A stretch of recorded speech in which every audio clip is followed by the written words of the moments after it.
It was a sunny evening in July when I traveled up to my parents' place for summer holiday.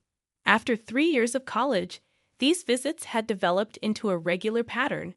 Mom's overenthusiastic hugs, Dad's awkward pats on the back, and numerous questions about my studies that never fully concealed their boredom. "Maya, honey," Mom called from the porch. "You're just in time for dinner. And guess who's coming over?" I didn't need to guess. Jennifer, my older sister, and her husband Tom had made it their routine to drop by whenever I was home, as if they wanted to tell everyone of their success story. Sure enough, 2 hours later, we were all sat around the dinner table. Mom had gotten out her special occasion tablecloth, the one with the exquisite lace trim that only saw daylight when Jennifer arrived. "So," Jennifer stated, placing down her fork with that theatrical flair she perfected over the years, "Tom and I have been thinking we should all go to Hawaii for Christmas." Mom literally clapped her hands like an ecstatic schoolgirl. "Oh, that would be wonderful." Dad grinned with pride. "What a fantastic idea, sweetheart." Then Jennifer turned to me, that familiar mocking smirk playing on her lips. "Do you believe you can afford it, Maya? Or ought your big sister to assist you?" Even though my cheeks burned, I spoke steadily. "I can manage my own expenses, thanks." "Are you sure?" Jennifer's eyebrow went up. "Because we're looking at about $3,000 per person for flights and hotel." My water nearly swallowed me. $3,000. Even though I was only earning minimum wage at my part-time employment, that was more than my whole savings. But I'd rather not accept Jennifer's charity than spend the next 6 months eating ramen. With firmness, I reiterated, "I said I'll manage."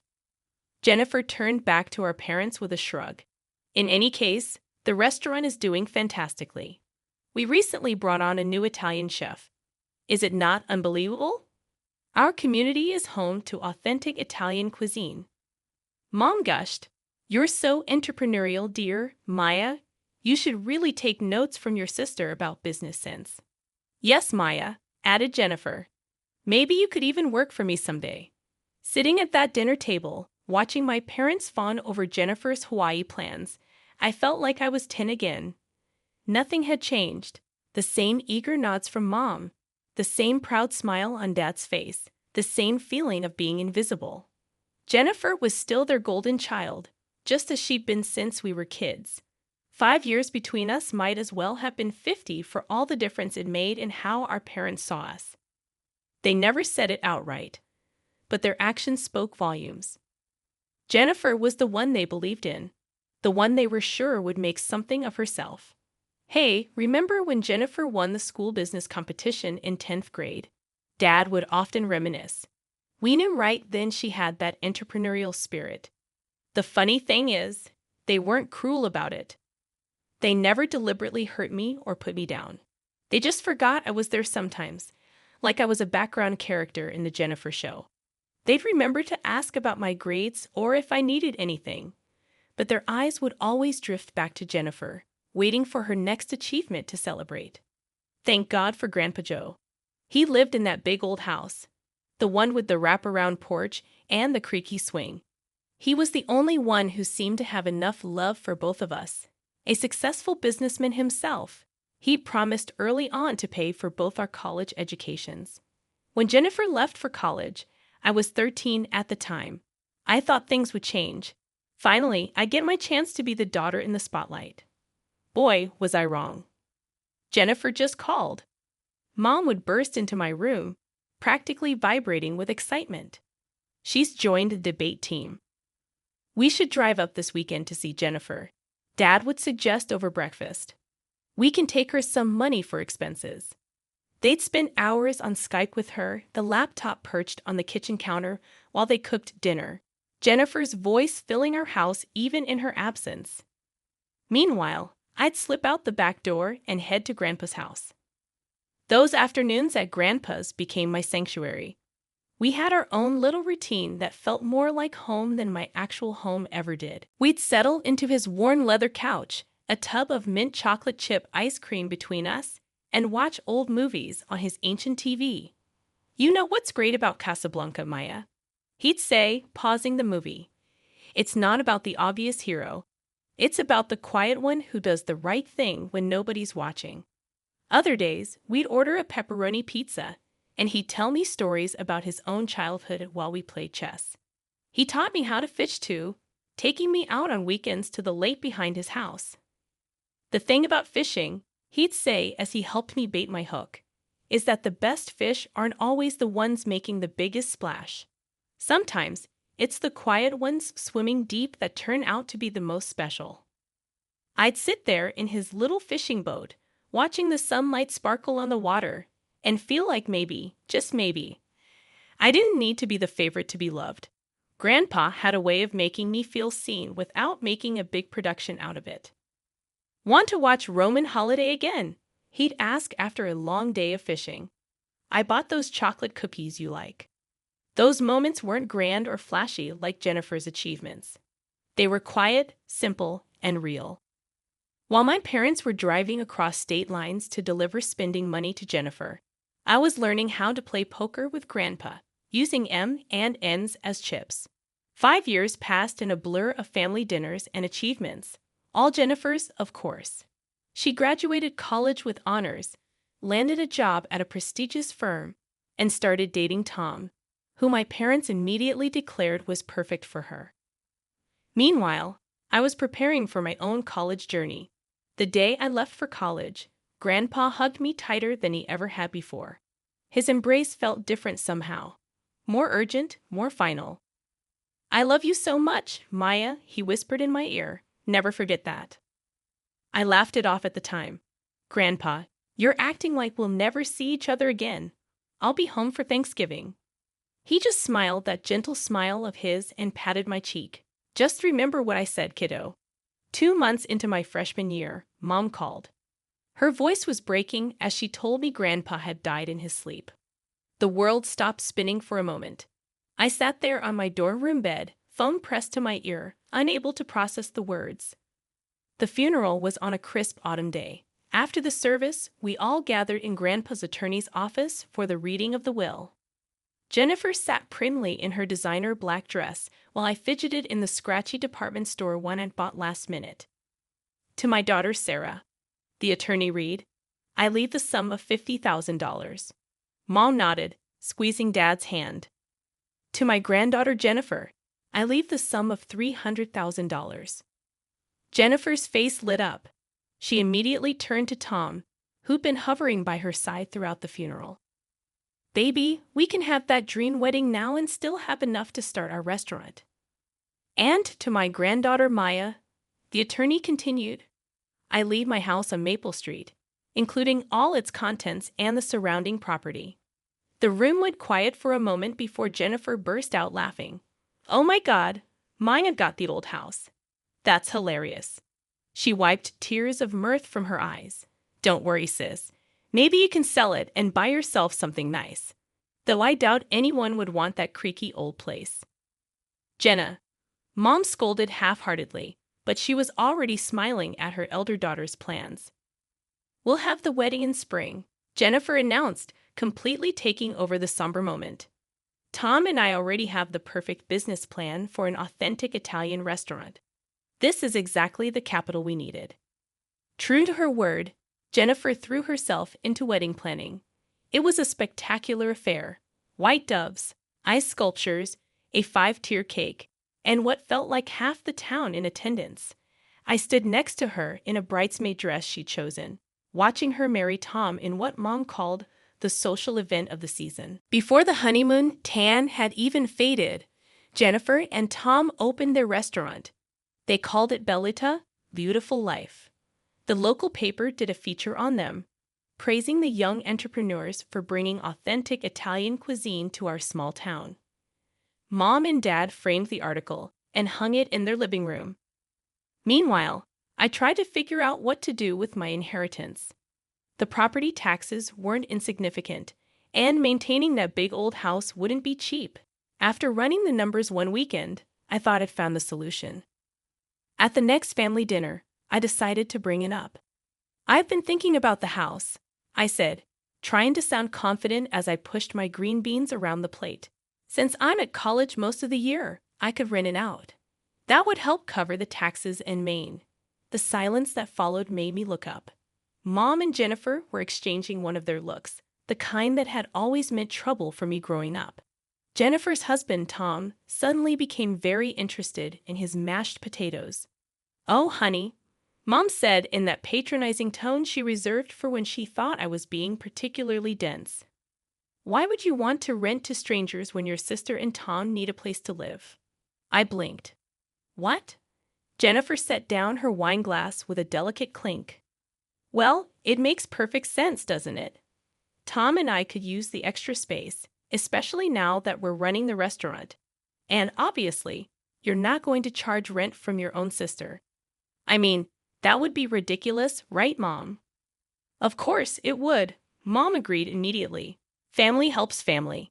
And just like that, they turned back to their previous conversation about the restaurant's new wine list. Dad nodded along while Jennifer gestured animatedly about some expensive Chianti she'd imported. Tom finally looked up from his potatoes to join in. I sat there, fork suspended halfway to my mouth, as the reality of what had just happened sank in. I could protest, of course. I could point out that it was my house, my inheritance, my decision. I could remind them that Jennifer and Tom had just gotten a huge sum of money from Grandpa's will while I got, well, apparently nothing now. But I knew it wouldn't make any difference. They'd look at me with that mixture of disappointment and annoyance they always did when I didn't go along with their plans. Mom would sigh and remind me about family loyalty. Jennifer would make subtle jabs about my selfishness for weeks. Dad would give me that look, the one that said I was making things difficult for no good reason. So I did what I'd always done. I swallowed my protests along with my now cold green beans and stayed quiet. The next weekend, Jennifer and Tom moved into my house. She sent me pictures of how they were updating the place. Grandpa's old leather chair replaced by some modern monstrosity. His beloved fishing photos taken down to make room for framed reviews of their restaurant. While I studied for midterms in my cramped dorm room, my sister and her husband lived rent-free in my house. Every time I came home for breaks, I had to ask permission to visit what was legally my own property. Let's get back to the present. After that summer dinner, I threw myself into work with renewed determination. Between morning shifts at the campus cafe and evening hours at the study library, I barely had time to breathe. But every time I felt like giving up, I'd think about Hawaii and push myself to pick up an extra shift. When Jennifer called in late November, I had the money ready, $3,300, nearly every penny I'd earned over the past few months. "Send it today," she instructed.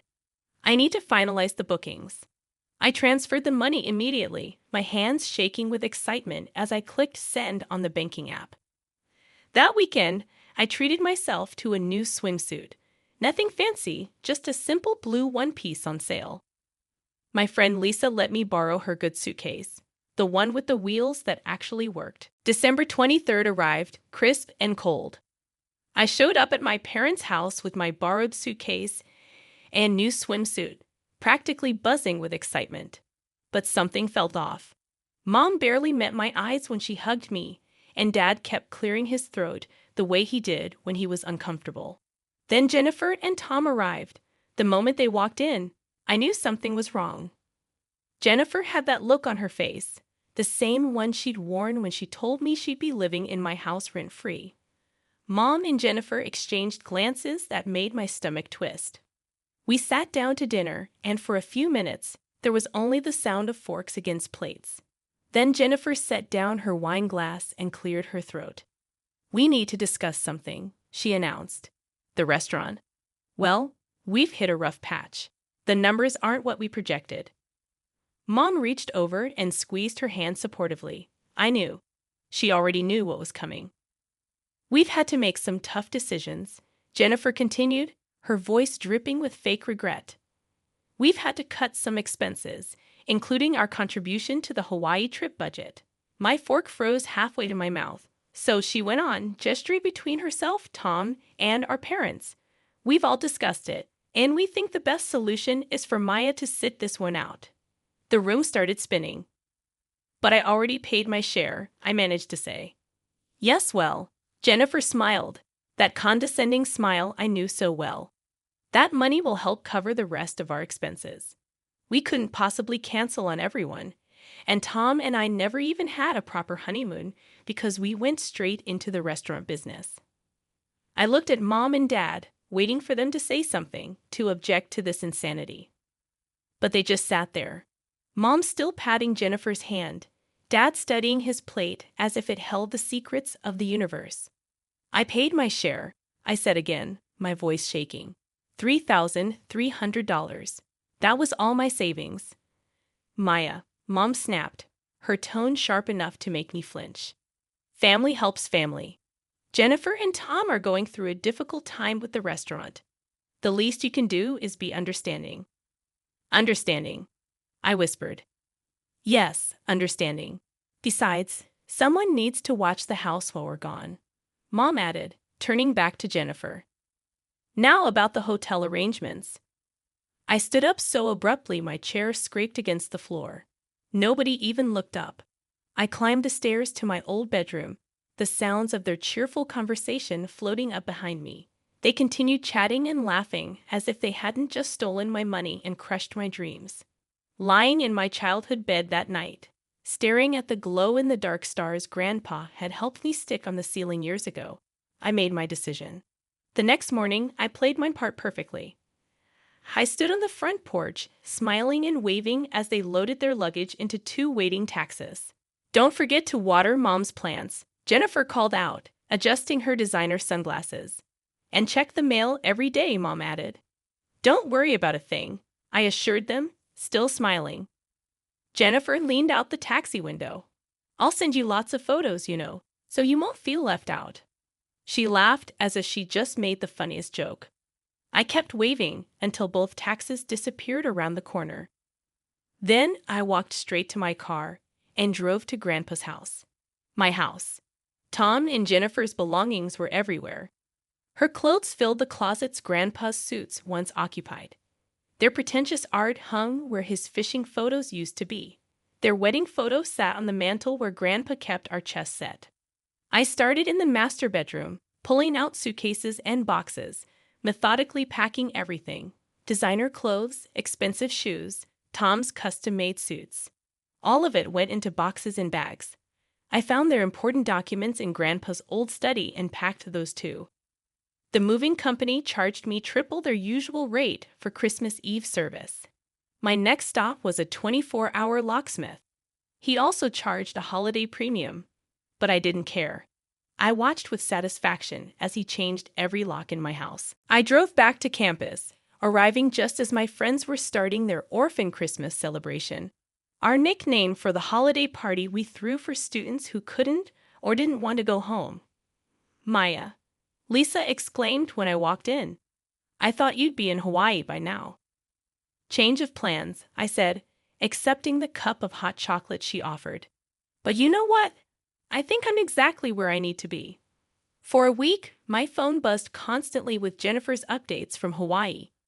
Each notification felt like a deliberate jab to the ribs. Living our best life. Read the caption under a photo of Jennifer and Tom sipping cocktails on the beach. Making memories with the people who matter most. Accompany a sunset dinner picture. My Instagram feed became a showcase of their perfect Hawaiian vacation. Jennifer lounging by infinity pools, Mom and Dad smiling at a luau, Tom trying to surf. Every photo was carefully filtered and captioned with nauseating platitudes about family time and much-needed breaks from running a business. The worst was her post about knowing when to step back from work and enjoy life. That one came with a photo of all of them holding champagne glasses at a New Year's Eve party, paid for with my savings. Then, early on New Year's Day, my phone exploded. Maya, why are all of Jennifer's things in our living room? Mom, call me immediately. Dad, what the hell did you do with our stuff? Jennifer, the locks are working. Did you change them? Tom. I watched the messages roll in, my phone buzzing like an angry hornet. This is completely unacceptable. Call us now. Mom. If you don't bring the new keys right now, you'll regret this. Jennifer. Maya Elizabeth Parker, Answer your phone this instant. Dad. The messages kept coming, growing increasingly angry. Words like ungrateful, selfish, and spiteful filled my screen. Jennifer's texts became particularly colorful, peppered with accusations about betraying family and ruining their lives. How dare you throw your own sister out on the street after everything we've done for you? Mom. You're just jealous because we got to go to Hawaii and you didn't. Jennifer. This is the most selfish thing you've ever done.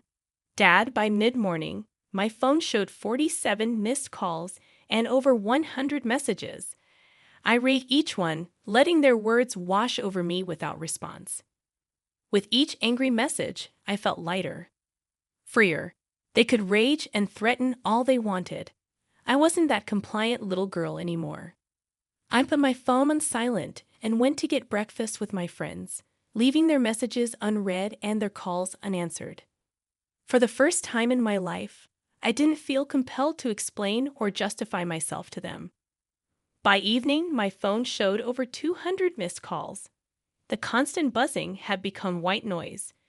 But when Mom's name flashed across my screen for the 201st time, I finally answered. How dare you? Mom's voice exploded through the speaker before I could even say hello. Do you have any idea what you've put your sister through? My dad's voice joined in from another extension. This behavior is completely unacceptable. I sat cross-legged on my dorm room bed, surprisingly calm. Is it? Like taking my $3,000 and going to Hawaii without me was acceptable. That was different, Mom spluttered. No.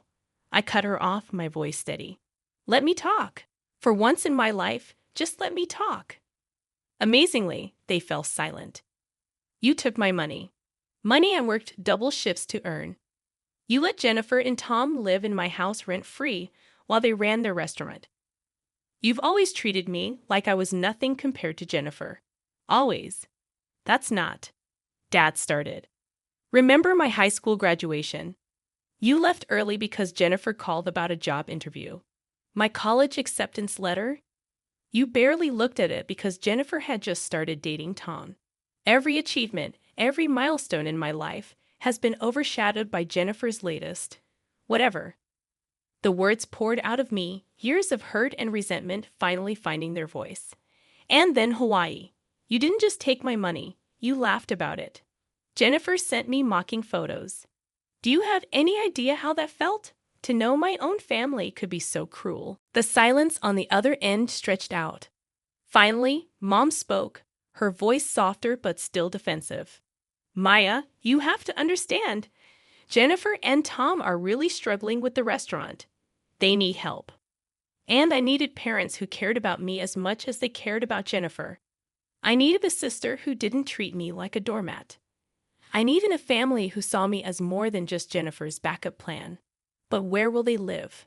Mom's voice cracked. They can live with you, just like they are now. Or they can rent an apartment like normal adults. My house isn't their safety net anymore.